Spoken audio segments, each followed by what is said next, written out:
On the happier side of things, the Trump dance. The Trump dance is everywhere. It was in the footy. It's even in European soccer, but not everywhere on American television. What is going on with CBS?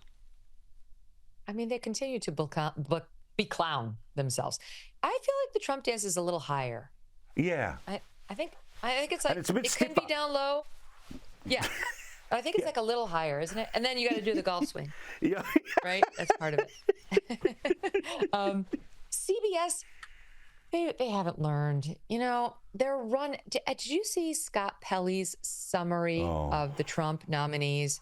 You've never seen a piece of tape so biased, just ripping. He pulled out the worst allegation against each one of them as if it completely defined each nominee and was the sum and substance of each man or woman. The least generous, most oppo dump piece of information. That's 60 Minutes. That's CBS. They still haven't released a transcript. I mean, she's lost. So release the transcript now. Let's see what you did to improve her chances with her mangled answers. They won't, which means releasing it would confirm they behaved unethically. There's zero reason now not to release it. She lost. It's over. Let us see how bad she was, unless it's not her badness they're trying to hide, but their own. 60 for two massive presidential election cycles now has beclowned itself with the Trump thing. You can't verify the laptop. It's unverifiable. Well, their own organization verified it 2 years later, only because everybody else was verifying it. And so they're like, I guess we better say we verified it. And then they sacked the reporter who verified it. Yeah. So this is Catherine Harris. So this is a lost cause, CBS News. We're going to have to forge on without them and just acknowledge complete leftist capture. But it's sad because it used to be our most revered organization here. I mean, of all the news outlets, CBS News used to be the one we all wanted to work at. It was Mike Wallace. It was Ed Bradley. It was 60 Minutes Murderers Row. They would sit down with the Ayatollah and give him a grilling. It was magical. It was amazing. Those days are gone. Now, give us an idea about, again, part of the Trump plans. And it does feel that, again, while we all know the story is getting ready to be president, that he is, back to where I was saying before, not quite acting like the president, but he's making as many announcements as he normally does. The way that Trump does things is literally, you try to set 15 fires a day so then people don't know which way to react. And a perfect example of that is, confirming what he promised during the campaign, which was that a significant number of people that are in the country illegally are going to be forced to leave the country, and he'll get the military to do it. So he put that out in a Truth Social post, which is his social media platform, with just repeating somebody else who said he's going to do it, that he's going to use the media or the military to eject illegals, and he just retweeted it with truth. So we think he's signing on to using the military. We think that's how he's telling us he's going to use our military to deport illegals. But just a retweet, truth. It's an odd way of telling us. So we'll find out. We'll see. For sure, we're getting rid of these illegals. For sure, the deportations are happening. This guy, Homan, as we discussed, he means business. Trump means business. This truly was a mandate to get them out, as many as humanly possible. You can do it humanely, at least in the case of those who aren't active criminals, but it must be done. And I mean, many of us have been wondering how on earth are they going to do it without the help of some extra force, because ICE doesn't have the bodies. So what if we use the National Guard to help with this kind of thing? I'd have to look into the legality of it. I'm not sure it is legal. Generally, we've tried to keep our military out of things like that just because we don't want people to hate them or for them in any way to be politicized or intentionally put in a situation where their reputation could be up for debate. I mean, you could take that up with the Iraq War and so on, the people who sent them over there. But my point is, domestically, we don't generally use our military unless it's an emergency situation. So, well, it remains to be seen. I don't know how we're going to get out 10 to 20 million illegals without some extra force that either needs to be hired or contracted out.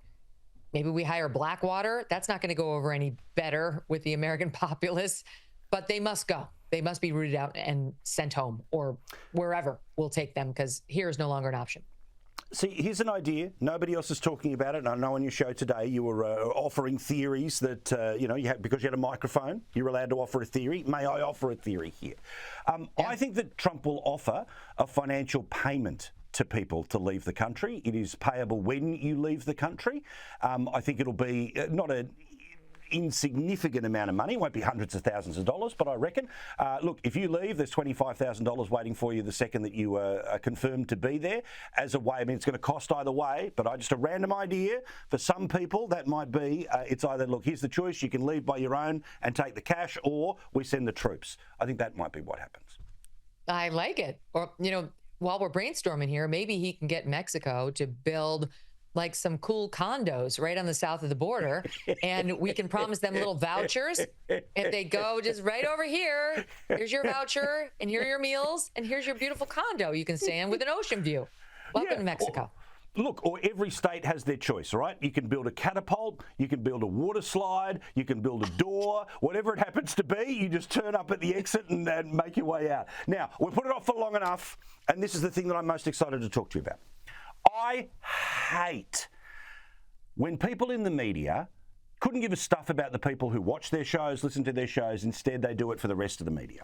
Perfect example of that are these two who host Morning Joe. They are slicker than slick and sicker than sick, right? These are people who, at the time, married to different people, happened to fall in love with each other and then form this sort of new super union of ego. Imagine the number of mirrors in their homes just to simply get a little glance at themselves. I know, hopefully not in one room, but you get my point. There's plenty of reflective surfaces of which they are impressed by in their own homes. And they, of course, came out and said, after calling Trump Hitler, and just every single day, 3 hours a day, the most boring hate on Trump. Oh, well, now peace in our time. They went and saw Trump in Mar-a-Lago. I hate that Trump met them because he should have kicked them to the curb. There are plenty of people who even probably were supportive of voting for him in 2024 who are going to be kicked to the curb because they weren't sufficiently loyal enough for 4 years. These guys tried to shiv the knife every day. I hate that he met them. Yeah, I do too. I can't stand it. And it wasn't just Hitler and fascist. It was also 8 years of racist, sexist, rapist. That's what he was being called all over their show and MSNBC. And it's all just forgotten. It's nothing. He's not a rapist. He's not Hitler. And Trump allowed it, right? Trump likes attention. He wants them talking about him. He wants them saying nice things about him. He doesn't need them. And of course, I think Trump, too, is happy to see somebody bend the knee, which was fun to see. Bend it. Get down. Nice and low. Pucker up. Lick the boot. And now Kiss the backside. The ring. Kiss Do the it ring. again. Lovingly. That's the only thing I like about it. Like, lower. On your bellies now. Lick it. Do it. I'm sorry. That's the only thing I'm enjoying about this. And then slither back to your studio and try to tell your audience that you convinced they just elected Hitler and a rapist, that, why wouldn't we talk to him? Now he's worth talking to. Yeah. It's about two things. One, their ratings are in the toilet. They've beyond circled the bowl. They've lost half of their audience, and they're doing what they can to generate interest in the show. And Trump is a ratings machine.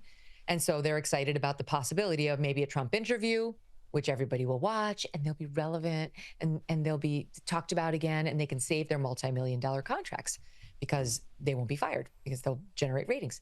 And the second thing, and I actually think these are in reverse order, because the second thing I think is the most important to these two, and it is the access to power that they crave. And this is what I find so unattractive, Paul.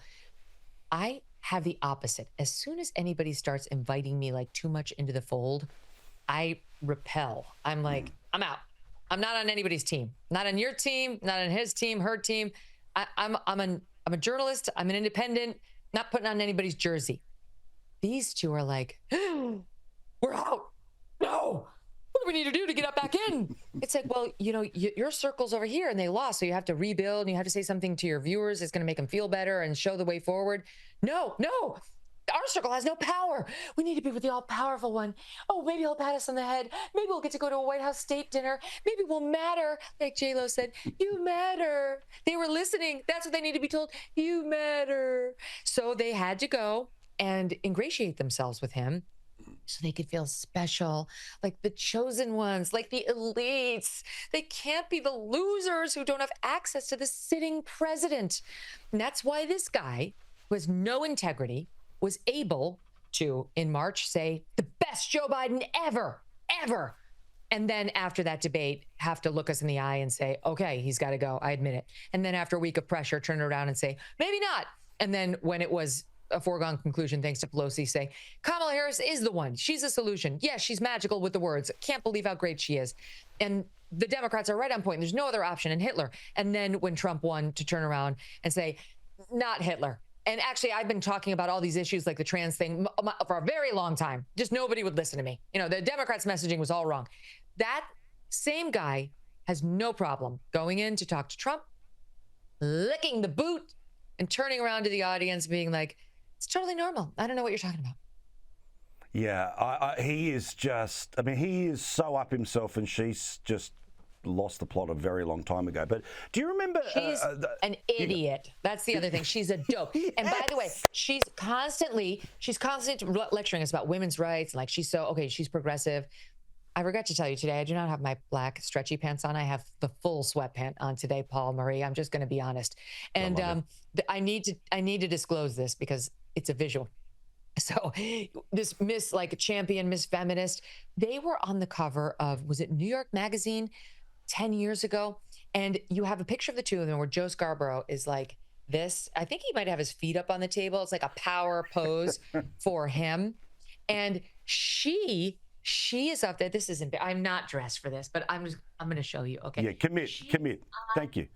On the desk. Like this. Oh my God, I should not be doing this. That's what she did. And he's sitting there in the power position like, yeah, do it, baby. Pose. Yeah. Show him your brain. So I am so over her pictures about women's rights and empowerment and rapist this. You're full of shit, and we all know it. Megyn, I love you, and to show equal vulnerability, right? I'm now going to stand up and show everyone that I'm wearing shorts. So I just want to say I love you, darling, and we look forward to seeing you next week. Okay? It's always fun, Paul.